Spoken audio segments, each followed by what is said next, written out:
মাটির নিচে সম্পদ আছে। আলহামদুলিল্লাহ নাহমাদুহু ওয়া নাস্তাঈনুহু ওয়া নাস্তাগফিরুহু ওয়া নু'মিনু বিহি ওয়া নাতাওয়াক্কালু আলাইহি ওয়া নাউযু বিল্লাহি মিন শুরুরি আনফুসিনা ومن سيئات أعمالنا من يهده الله فلا مضل له ومن يضلله فلا هادي له ونشهد أن لا إله إلا الله وحده لا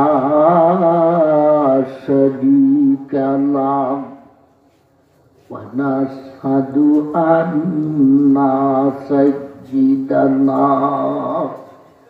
وشفيعنا ونبينا ومولانا محمدا عبده ورسوله أرسله بالحق بشيرا ونذيرا وداعيا إلى الله بإذنه وسراجا منيرا أما بعد فقد قال الله تعالى في كلامه المجيد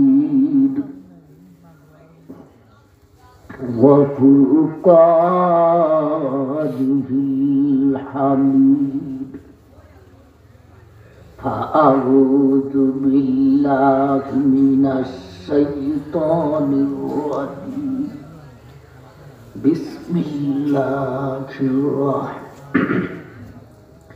بسم الله الرحمن الرحيم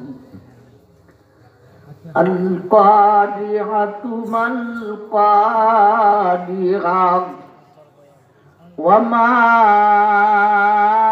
أدراك ما القارعة يوم يكون الناس كالفراش المبثوث وتكون الجبال كالعهن المنفوش فأما من ثقلت موازينه فهو في عيشة راضية وأما من خفت موازينه فأمه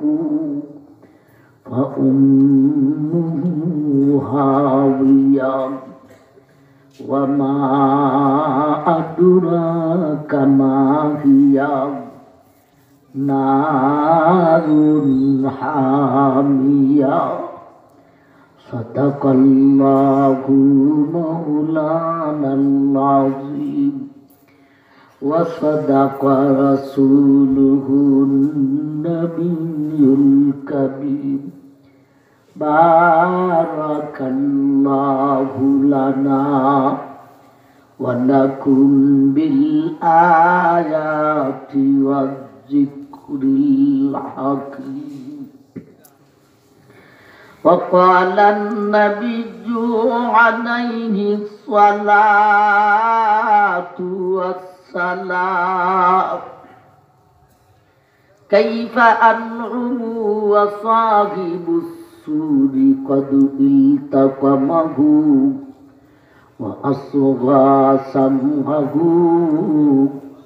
وهنى جبهته ينتظر متى يأمر بالله قالوا ماذا تأمرنا يا رسول الله قال قولوا حسبنا الله أو كما قال عليه الصلاة والسلام صلى الله على سيدنا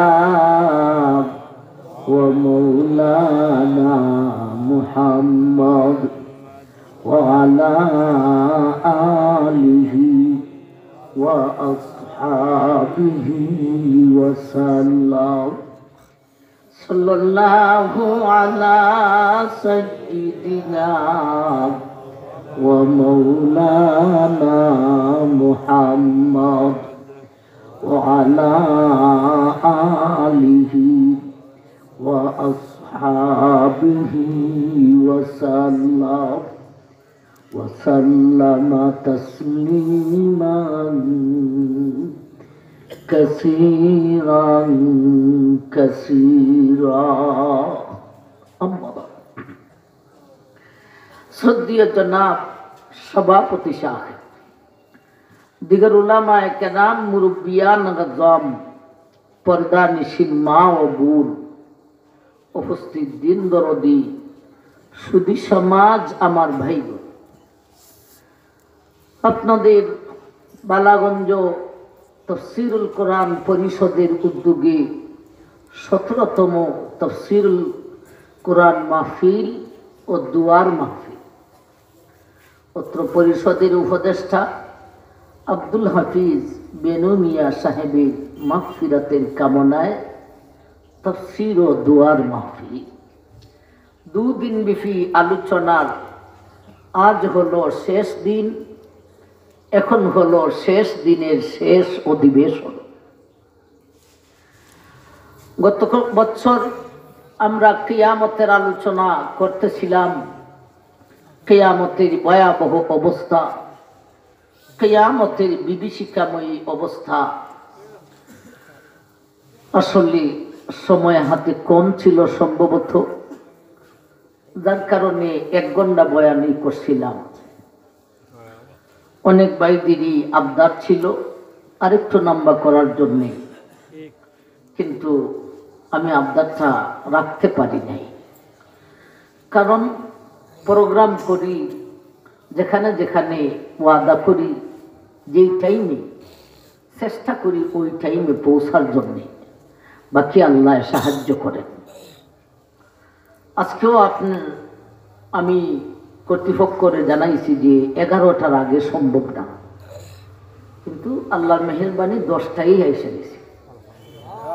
আমি ছিলাম মীরগঞ্জ প্রোগ্রামে, ওই যে গোলাপগঞ্জের মীরগঞ্জ, ওখান থেকে এসে ফেসগঞ্জে উঠছি। লোকজনকে হুজুর ঘুরতেন কেন, এইদিকে রাস্তা আছে, একেবারে শর্টকাটে চলে আসছি, আল্লাহ পৌঁছাইছে। আমার ভাই, গত বছর আমরা আলোচনা অসম্পূর্ণ রেখেই চলে গিয়েছিলাম। এজন্যে কর্তৃপক্ষ আবারও এই বছরে কিয়ামতের বিভীষিকাময়ী আলোচনা, কিয়ামতের ভয়াবহ অবস্থাটুকু আলোচনার জন্যে আবারও এই বছর বিজ্ঞাপনে লিখে দিয়েছেন কিয়ামতের বিভীষিকা। সে হিসাবে আমি আমার খুতবাতে 30 নম্বর পারা সূরা কারিয়া তেলাওয়াত করেছি। তারই পাশাপাশি নবীজির একখানা হাদিস পাঠ করেছি। একে সামনে রেখে কিয়ামতের ভয়াবহ অবস্থাটুকু নিয়ে কিছু কথা আপনাদের সামনে উপস্থাপন করব ইনশাআল্লাহ। আসলে কিয়ামতের আলোচনা গত বছর করছি, এই বছরও করব, আরো কয়েক বছর করলেও করা যাবে। কিয়ামতের আলোচনার 5টা দিক আছে, 5টা দিক নিয়ে 5 দিন কথা বললে কিছুটা বলা যাবে।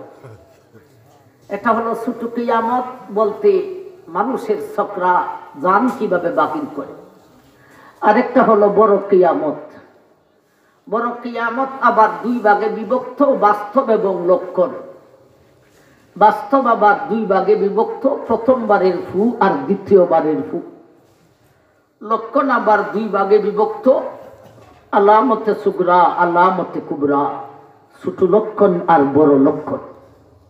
এইভাবে ছোট কিয়ামত, বড় কিয়ামতের প্রথমবারের ফু, দ্বিতীয়বারের ফু, ছোট লক্ষণ, বড় লক্ষণ। এইভাবে আমরা যদি আলোচনা করি 5 দিন কথা বললে কিয়ামতের কিছু কথা বলা যায়।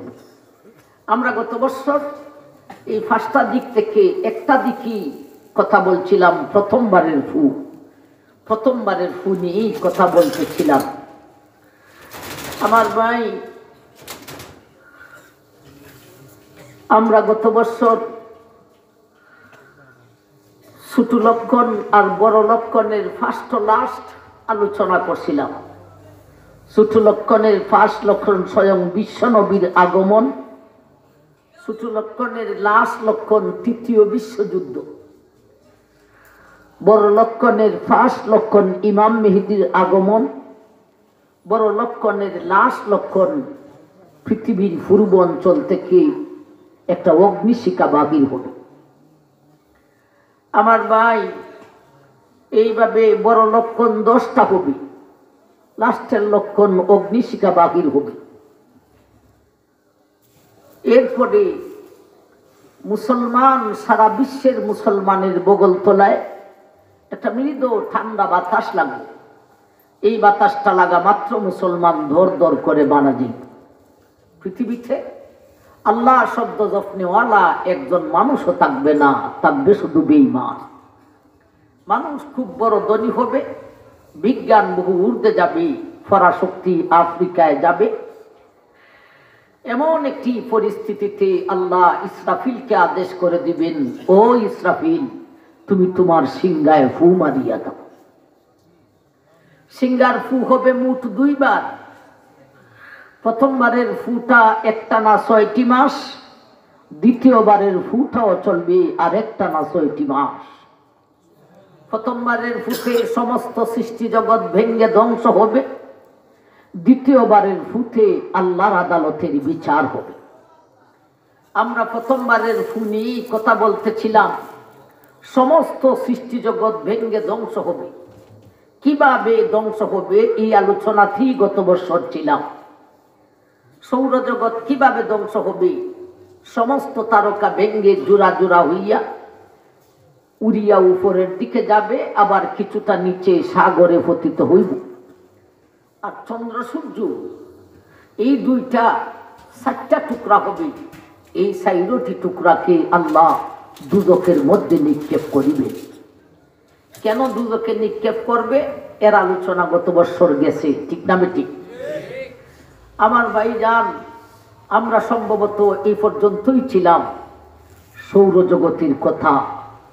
আজকে আমরা আলোচনা করব ইসরাফিলের প্রথমবারের সিংহার ফুটে সমস্ত প্রাণী কি হবে। সারা বিশ্বের সমস্ত মানুষ তখন বিশ্বের বুকে মুসলমান একজনও থাকবে না, শুধু বেঈমান। মানুষ খুব বড় ধনী হবে, বিজ্ঞান বহু ঊর্ধ্বে যাবে। মানুষের জুতার ফিতার মধ্যে মোবাইল ফিট করা থাকবে, মানুষের উরাতের চামড়ার মধ্যে টিভি ফিট করা থাকবে। বিজ্ঞান এত আগাই। ওই সময়ে আল্লাহ ইসরাফিলকে বলবেন, তোমার সিংহায় ফু মারিয়া দাও। আমার ভাই, এই সিংহার ফুটে চন্দ্র সূর্য গ্রহ নক্ষত্র কি হবে গত বছর বলেছিলাম, এই বছরও কিছুটা বললাম। সমস্ত প্রাণী কি হবে আজকে সূরা কারিয়ার আয়াতি আল্লাহ আলোচনা করেছেন। আল কারিআতু মাল কারিআ ওয়া মা আদরাকা মাল কারিআ ইয়াউমা ইয়াকুনুন নাসু কাল ফারাশিল মাবসুস আল্লাহ বলেন, ও দুনিয়ার মানুষ, আমার ইসরাফিল যখন সিংহায় ফু দিবে, বিশ্বের বুকে একজন মুসলমানও থাকবে না, শুধু বেঈমান। খুব বড় ধনী হবে, বিজ্ঞান বহু ঊর্ধ্বে যাবে, কিন্তু ধনে বিজ্ঞানে কাজ হবে না। এই সিংহার বিকট আওয়াজটা কানে লাগা মাত্র আল্লাহ বলেন, কাল ফারাশিল মাবসুস, মানুষ সব দিশেহারা পাখির ন্যায় দিশা হারাইব। এখনের বেঈমান থেকে, পরাশক্তি থেকে তখনের বেঈমানরা আরো শক্তিশালী হবে, কিন্তু কোনো শক্তি কাজ হবে না, ধন কাজ হবে না, বিজ্ঞান কোনো কাজে আসবে না। সমস্ত মানুষ দিশাহারা পাখির ন্যায় দিশা হারাইব। এই আলোচনা কি গত বছর করছিলাম? একজনে কই করছে, একজনে করছি না। আচ্ছা তাইলে শর্টকাটে যাই, সামনে আমরা নতুন আলোচনা দিব। আমারও স্মরণ নাই কই পর্যন্ত পড়ছিলাম। আমার ভাই যান, সমস্ত মানুষ দিশাহারা পাখির ন্যায় দিশা হারাইব। দিশাহারা পাখি কি? ঝড় তুফান হলে পরে সে শুনলি বাড়ি থেকে বের হয়ে, বাসা থেকে বের হয়ে এইরকম দেখলে দেখা যায় একটা পাখি গাছের ডালে বসে, তুফানের আঘাতে দিশা হারাইছে, দিশা হারাইয়া বসছে, যে বসতে দিশা পাইতেছে না। পাখির দুই অবস্থা, একটা হলো বসা আর একটা হলো উড়া দিয়া যাওয়া। বসতে যখন দিশা পায় না, উড়া দিয়া যাইতে চায়, যাইতে ওভারে না, পইরা জায়গা। ছোট ছোট ছোট বাচ্চা না, ছেলেরা দৌড়ে ফেলায়। সেই দিশেহারা পাখির সাথে আল্লাহ তুলনা দিছেন, মানুষ তখন দিশেহারা পাখির ন্যায় দিশা হারাই।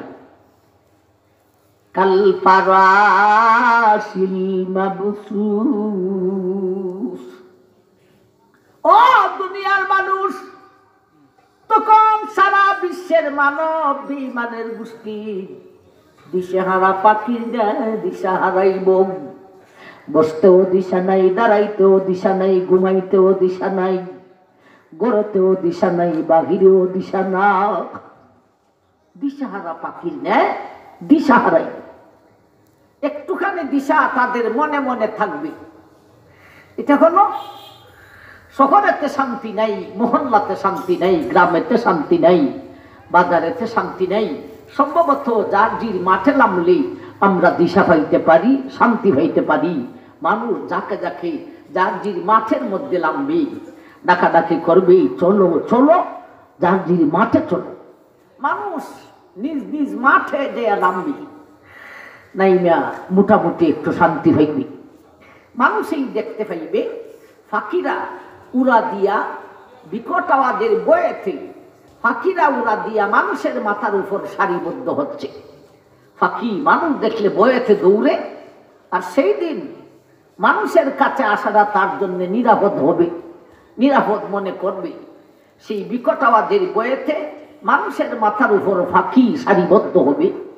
অন্যান্য প্রাণী, সাপ বিচ্ছু, বাঘ ভাল্লুক, গরু বকরি, বেড়া গড় থেকে, জংলা থেকে, ছিদ্র থেকে বের হয়ে মানুষের চতুর্দিকে সারিবদ্ধ হবে। মানুষ মধ্যখানে, উপরে পাখি আর পাখি, চতুর্দিকে অন্য প্রাণী আর প্রাণী। হঠাৎ করে দেখতে পাইবে মাঠের মাটির মধ্যে বিপদ আরো শক্ত আকারে দাঁড়াচ্ছে। কি বিপদ? আল্লাহ সূরা জিলজালে আলোচনা করেছেন। ইদা জুলজিলাতিল আরদু জিলজালাহা ওয়া আখরাজাতিল আরদু আসকালাহা ওয়া ক্বালাল ইনসানু মা লাহা ইয়াওমা ইযিন তুহাদ্দিসু আখবারাহা বিআন্না রাব্বাকা আওহা লাহা। এবারে দেখতে পাইবেন মাটির মধ্যে ভূমিকম্পন শুরু হয়েছে। এমন ভূমিকম্পন দুনিয়া সৃষ্টি লগ্ন থেকে নিয়া আর এর আগে কোনোদিন দেখা দেয় নাই। যেই ভূমিকম্পনের কারণে মাঠের মাটি বড় বড় ফাটল দিবে, এই ফাটল দিয়া মাটির নিচের সম্পদ সব উপরে উঠা শুরু হইব। আল্লাহ বলেন সেই দিন মাঠের মাটির জবান খুলিয়া দেওয়া হইব। মানুষ মাঠের মাটির সঙ্গে কথা বলিব, মাঠের মাটি মানুষের বাসায় মানুষের সঙ্গে কথা বলিব। গুরুত্বপূর্ণ কথায় সুবহানাল্লাহ বলার চেষ্টা করবে। মাটি মানুষের সঙ্গে কথা বলবে। কি কথা বলা বলি হবে এর ব্যাখ্যায় নবীজি বলেছেন, মানুষ বলবে, ও মাটির মাটি, গ্রাম সারিয়া শহর সারিয়া তোমার মধ্যে দাঁড়াইলাম, তুমি কেন কম্পমান, তুমি কেন ফাটিয়া যাইতেছ, তোমার নিচের সম্পদ কেন উপরে উঠাইতেছ? তখন মাটি মানুষের বাসায় মানুষের সঙ্গে কথা বলবে, বাংলার মাটি মানুষের সঙ্গে বাংলা ভাষায় কথা বলিব, ইংল্যান্ডের মাটি ইংরেজি ভাষায় মানুষের সঙ্গে কথা বলিব। মাটি বলবে, এ মানুষ নামক জালিম, আমার সঙ্গে তুই কথা বলস, তোর কি লজ্জা লাগে না, তোর কি ভয় লাগে না? আমার মধ্যে দাঁড়িয়ে তুমি গুনগুনা করেছিলেন, আমার মধ্যে বসিয়া তুমি গুনগুনা করেছিলেন, আমার মধ্যে ঘুমিয়ে ঘুমিয়ে তুমি গুনগুনা করেছিলে গো, তোমার কি স্মরণ নাই? এ মানুষ নামক জালিম, তোর গুনার কারণে আমি মাটি ফাটিয়া খান খা। মাটি বলবি, মানুষ রে, আমি আর তোর গুনাহ সহ্য করতে পারি না, তোর গুনার কারণে আমি মাটি ফাটিয়া খান খা। বেঈমানরা এত গুনাহে লিপ্ত হবে।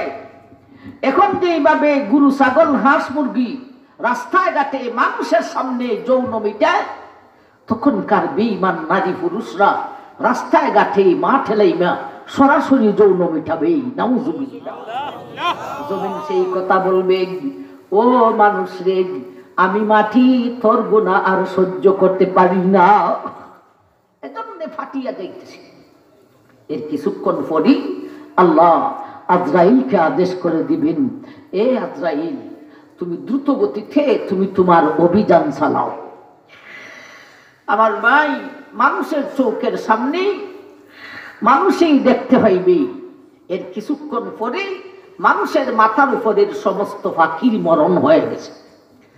এরপরে মানুষের চোখের সামনে মানুষে দেখতে পাইবে মানুষের চতুর্দিকে অন্য সমস্ত প্রাণীর মরণ হয়ে গেছে। এরপরে সমস্ত জিন জাতির মরণ হয়ে যাবে, এরপরে সমস্ত মানবের মরণ হয়ে যাবে। একটা বাহাদুর আর জমিনের উপর থাকতে পারবে না, থাকবে শুধু ফিরিস্তার দল। আজরাইল আল্লাহর দরবারে ওইটা রিফুট শোনাইব। কি রিফুট? এ মৌলা রে, ও আমার আল্লাহ, আমাকে যে দায়িত্ব দিয়েছিলে সেই দায়িত্ব পুরাপুরি পালন করেছি। আকাশের ঊর্ধ্ব থেকে নিয়ে সাত জমিনের নিচ পর্যন্ত আর কোনো প্রাণী নেই, সমস্ত প্রাণীর প্রাণকে কবজ করে দিয়েছি, শুধু ফিরিস্তা জাতি ছাড়া। আল্লাহ বলবেন, ও আজরাইল, এবারে তোমার প্রতি নির্দেশ, তুমি সহ চারজন বড় ফিরিস্তা, ইসরাফিল, মিকাইল, জিব্রাইল আর তুমি আজরাইল ছাড়া সমস্ত ফিরিস্তাদের জান বাহির করে আসবে। আজরাইল আল্লাহর আদেশে সমস্ত ফিরিস্তা চারজনকে বেঁচে রেখে সব ফিরিস্তার জান বাহির করে আল্লাহর দরবারে হাজিরা দিয়ে বলবেন, মৌলা রে, এইবারে আমি সহ চারজন বড় ফিরিস্তা ছাড়া জগতে আর কোনো ফিরিস্তাও নেই। আল্লাহ বলবেন, এ আজরাইল, এবারে তোমার প্রতি নির্দেশ, তুমি সারা বাকি তিনজন ইসরাফিল, মিকাইল, জিব্রাইলেরও জান বাহির করে আসরে। আজরাইল আল্লাহর আদেশে এই তিনজনেরও জান বাহির করে আল্লাহর দরবারে হাজিরা দিয়া বলবেন, মৌলা রে, এইবারে তুমি মৌলা আর আমি আজরাইল ছাড়া জগতে আর কিছুই না। আল্লাহ বলবেন, আজরাইল, এখন তুমি আর আমি, ও আজরাইল, এখন তো তোমার পালা এসে গেছে, মরণ থেকে কেউ বাঁচতে পারবে না। ওরে আজরাইল, এইবারে তোমার পালা আসিয়া গেছে, তুমি সবের জন্য মালাকুল মউত আজরাইল ছিলে রে। এইবারে তুমি আজরাইলের জন্য কে আজরাইল বনবে জানোনি? আমি আল্লাহ একটা আদেশ করে দিব, আমার আদেশটাই তোমার জন্য আজরাইল বনিয়া যাইব। এই বলতে বলতে আল্লাহ আদেশ করে দিবেন, মুত ইয়া মালাকাল মউত, এ মালাকুল মউত আজরাইল তুমি মরে যাও। আল্লাহর আদেশের সঙ্গে সঙ্গে আজরাইলেরও মরণ হইয়া যাইব। আজরাইল পর্যন্ত শেষ, আর কি বাকি রইল? আমার ভাই মৌতের ডাইরেক্টর প্রথমবারের ফুটে সৃষ্টি জগৎ ব্যঙ্গে ধ্বংস হবে। এই পর্যন্ত গতবারে আর এই বৎসরে মিলাইয়া আমরা দুই জাতের সৃষ্টি জগতের কথা শুনলাম। সৌরজগৎ কেমনে ভাঙবে আর সমস্ত প্রাণী কিভাবে ধ্বংস হবে। এখন আসুন একটু শুনি নদী সাগরের কথা, ঠিক না ঠিক? আপনাদের শহরের পার্শ্বে দিয়া কুশিয়ারা নদী, সুরমা, কুশিয়ারা, মেঘনা, যমুনা, পদ্ম নদী, সঙ্গ নদী, কুহুতাক্ষ নদী, বুড়িগঙ্গা নদী, তিতাস নদী, ব্রহ্মপুত্র নদী, আটলান্টিক মহাসাগর, আরব সাগর, ভারত সাগর, বঙ্গোপসাগর, ফেনাং সাগর, তিব্রিস্তানের তিব্রিয়া উপসাগর, এক কথায় সমস্ত নদী সাগরগুলি সিঙ্গার ফুটে কিভাবে ধ্বংস হইব আল্লাহ আরেকখান আয়াতে আলোচনা করেছে। ইজা সামাউ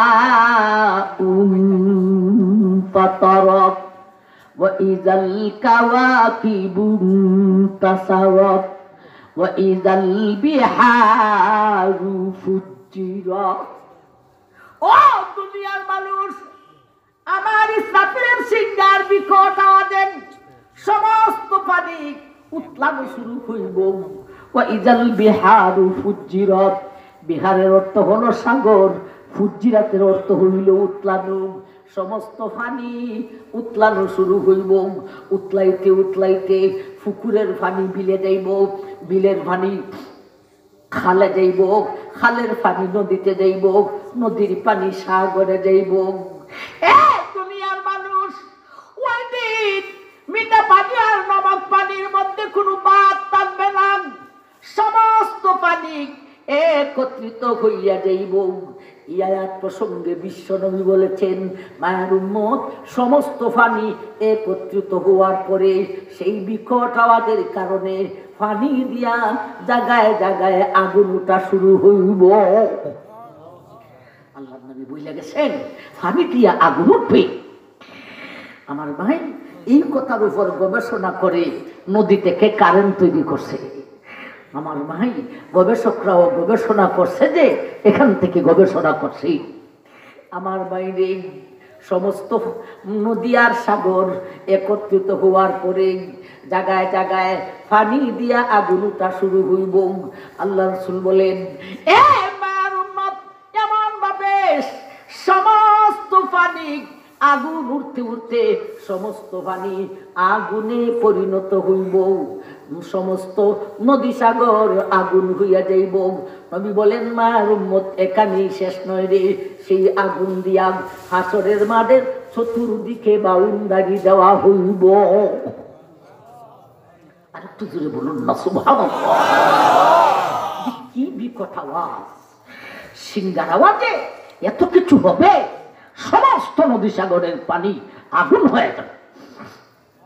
এই আগুন দিয়া হাসরের মাঠের চতুর্দিকে বাউন্ডারি দিবেন।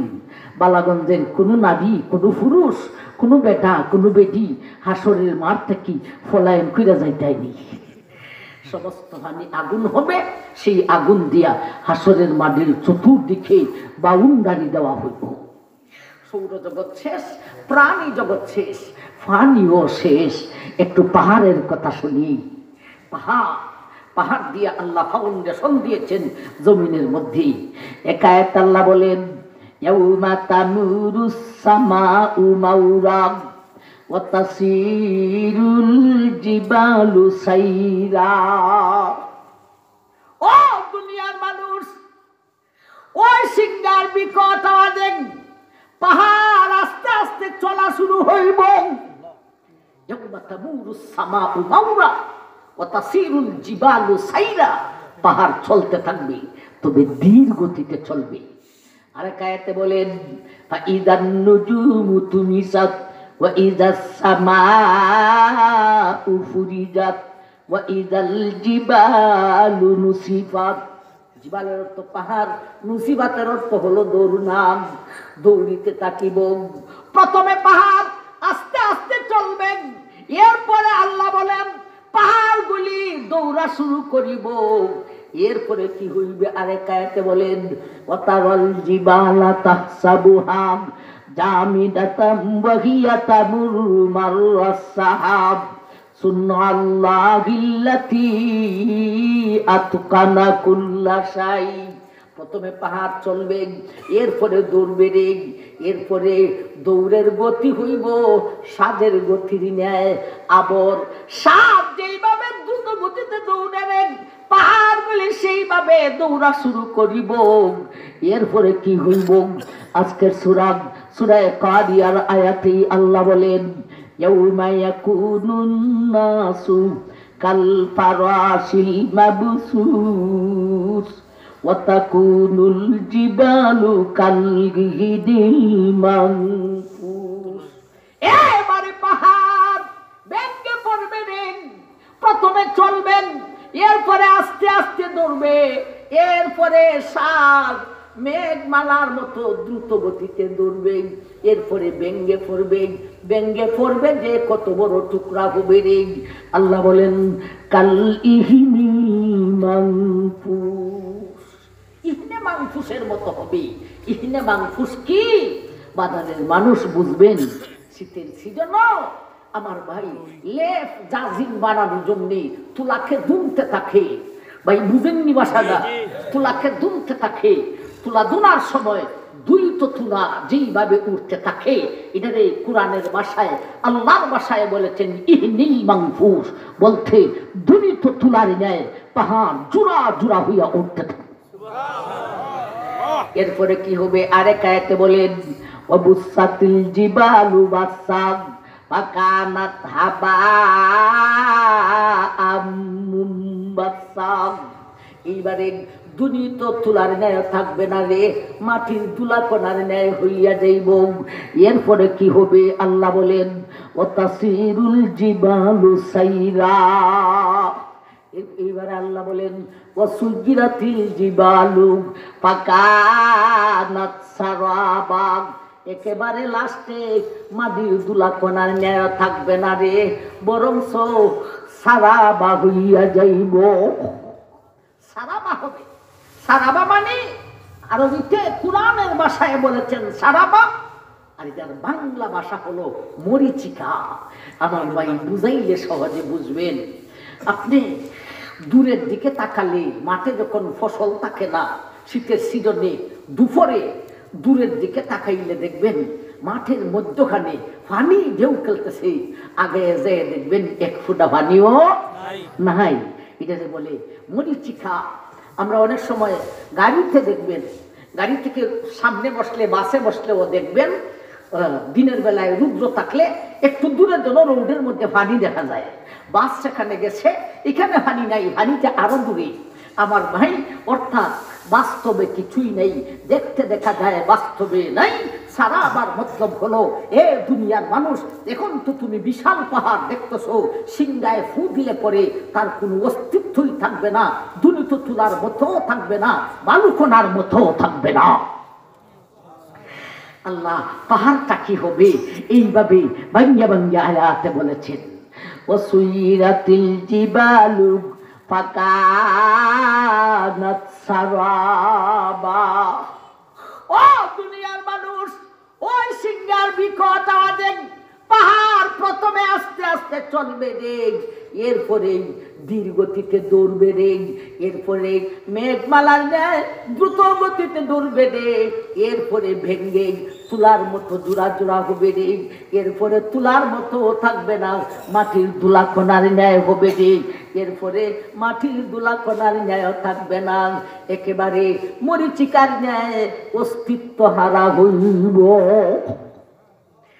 একবার বলুন না কিছু সুবহানাল্লাহ, আল্লাহু আকবার। সিংহার বিকট আওয়াজ, এই আওয়াজে কি হবে এটা তো আমরা পাইতাম না, আমরা মুসলমানে পাইতো না, বেঈমানে হইব।